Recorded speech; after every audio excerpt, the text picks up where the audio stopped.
ఆనం ఉమ్మడి ఆంధ్రప్రదేశ్ రాజకీయాల్లో పరిచయం అక్కర్లేని ఇంటి పేరు. 8 దశాబ్దాల రాజకీయ చరిత్ర ఉన్న కుటుంబం. రాజకీయ రాజధానిగా ఉన్న నెల్లూరు జిల్లాలో ఏళ్ల తరబడి రాజకీయాలను శాసించిన ఫ్యామిలీ. ఏ పార్టీ అధికారంలోకి వచ్చినా ఆ కుటుంబం భాగస్వామి కావడం ఆనం వారి ప్రత్యేకత. ఇంకా చెప్పాలంటే కొన్ని దశాబ్దాల పాటు జిల్లా రాజకీయాలే వీరి చుట్టూ తిరిగాయి. అంతటి పేరు ప్రఖ్యాతలు ఉన్న ఆనం వారి పాత్ర ప్రస్తుత ఎన్నికల్లో ఏంటి? జిల్లాను ఒంటి చేత్తో శాసించిన కుటుంబం ఎందుకు ఏకాకిలా మారింది? Let's watch the story.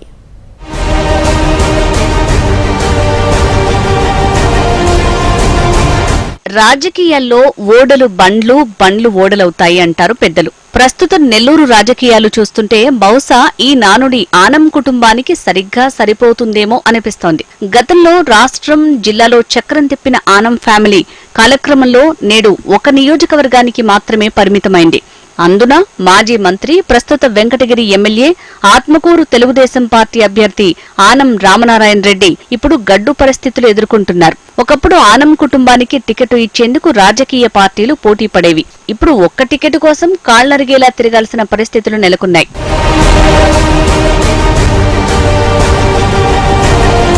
Anam Ramanarayana Reddy శాసనసభ్యునిగా, మంత్రిగా ఒకప్పుడు ఉమ్మడి ఏపీ మంత్రివర్గంలో నంబర్ 2 స్థానంలో ఉండేవారు. సాగునీటి పారుదల వ్యవస్థపై, రాష్ట్ర రాజకీయాలపై ఆయనకు అపారమైన పట్టుంది. జిల్లాలో ఏ నియోజకవర్గం నుంచి పోటీ చేసినా విజయం వారి సొంతం. నెల్లూరు, రాపూరు, వెంకటగిరి, ఆత్మకూరు నియోజకవర్గాల నుంచి గతంలో శాసనసభ్యులుగా గెలుపొందారు. ఎన్నోసార్లు ఆనం కుటుంబాన్ని ఆదరించిన ఆత్మకూరు నియోజకవర్గం నుంచి మళ్లీ పోటీ చేస్తున్నారు ఆనం రామనారాయణ రెడ్డి.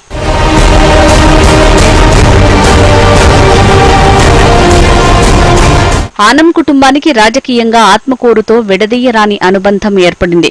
ఆనం రామనారాయణ రెడ్డి తండ్రి ఆనం వెంకటరెడ్డి మొదలుకొని ఆనం సంజీవరెడ్డితో పాటు ఆత్మకూరు ఆనం కుటుంబాన్ని అందరమెక్కించింది.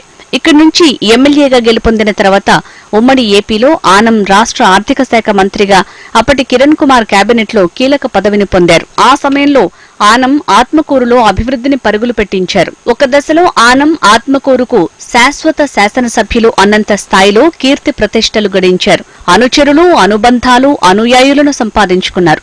రాజకీయాల్లో అనూహ్య పరిణామాలు కామనంటూ చెప్పే పెద్దల మాటేమో గాని రాష్ట్ర విభజన అనంతరం ఏపీలో కాంగ్రెస్ తుడిచిపెట్టుకుపోయింది. అలాంటి సమయంలో తప్పని పరిస్థితుల్లో ఆత్మకూరు నుంచి పోటీ చేసిన ఆనం 2014 ఎన్నికల్లో ఓటమిని చవిచూడాల్సి వచ్చింది. అదే సమయంలో రాజకీయ రంగప్రవేశం చేసిన మేకపాటి కుటుంబానికి చెందిన దివంగత మంత్రి గౌతమ్ రెడ్డి 2014లో ఆనంపై గెలుపొందారు. ఆనం రాజకీయ ఒడిదొడుకులకు గురయ్యారు. ఊహించని కుదుపులతో పడిలేచిన కెరటంలా మళ్లీ ఆనం తన వ్యూహాత్మక రాజకీయాలతో వైసీపీ వెంట నడిచి వెంకటగిరి నుంచి పోటీ చేసి విజయం సాధించారు.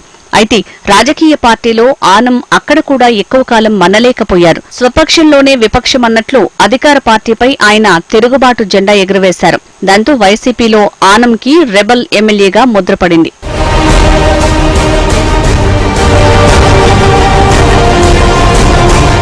ఏపీలో మారిన తాజా రాజకీయ పరిణామాల నేపథ్యంలో వైసీపీ నుంచి వేరుపడ్డ ఆనం రామనారాయణ రెడ్డి ఏడాదిన్నర నుంచి ప్రతిపక్ష తెలుగుదేశం వైపు అడుగులు వేశారు. ఆ పార్టీ అధినేతలతో అనుబంధాన్ని పెంచుకున్నారు. ఆ అనుబంధమే రామనారాయణ రెడ్డికి ప్రస్తుత ఎన్నికల్లో సీటు దక్కేలా చేసింది. అయితే గతంతో పోలిస్తే ఆత్మకూరులో ప్రస్తుతం భిన్నమైన రాజకీయ పరిణామాలు చోటు చేసుకున్నాయి. రాజకీయ వర్గాలు, సమీకరణలు పూర్తిగా తారుమారయ్యాయి.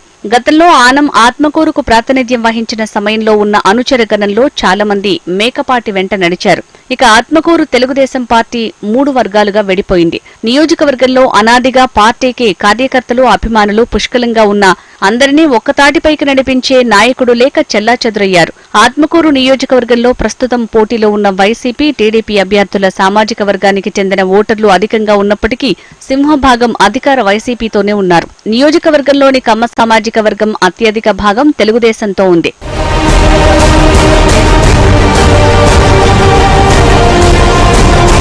ఆత్మకూరు నియోజకవర్గంలో ప్రధానంగా ప్రతిపక్ష తెలుగుదేశం పార్టీలో ఒకే సామాజిక వర్గానికి చెందిన నేతల మధ్య ఆధిపత్య పోరు కొనసాగుతోంది. ఇక్కడ ప్రధానంగా మాజీ ఎమ్మెల్యే బొల్లినేని కృష్ణయ్య నాయుడు, కొమ్మి లక్ష్మయ్య నాయుడు, మురళీ కన్నబాబు వర్గాలున్నాయి. ఈ 3 వర్గాల్ని కలుపుకొని పోవడంతో పాటు రెడ్డి సామాజిక వర్గం మద్దతు పొందితేనే ఆత్మకూరులో ఆనం విజయ అవకాశాలు మెరుగవుతాయి. అందుకు ఆనం పెద్ద ఎత్తున కసరత్తు చేయాల్సి ఉంటుంది. నియోజకవర్గంలో గ్రామాన నాయకులు, స్థానిక సంస్థల ప్రజాప్రతినిధులు వైసీపీకి అండగా ఉన్నారు. దేనికి తోడు మేకపాటి స్వంత మండలం మర్రిపాడు ఈ నియోజకవర్గంలోనే ఉంది. ఇక్కడ ప్రతిసారి మేకపాటి కుటుంబానికి భారీ ఆధిక్యత లభిస్తుంది. అయితే ఈసారి తెలుగుదేశంలో చేరిన మేకపాటి చంద్రశేఖర్ రెడ్డి సోదరులకు కొంత వ్యతిరేక పవనాలు వేస్తున్నాయి. వ్యూహాత్మక రాజకీయాల్లో తిట్టగా పేరుగాంచిన ఆనం ఇక్కడి వర్గాలను ఏకతాటిపైకి తెచ్చి ఎలా నెగ్గుకొస్తారో వేచి చూడాల్సింది.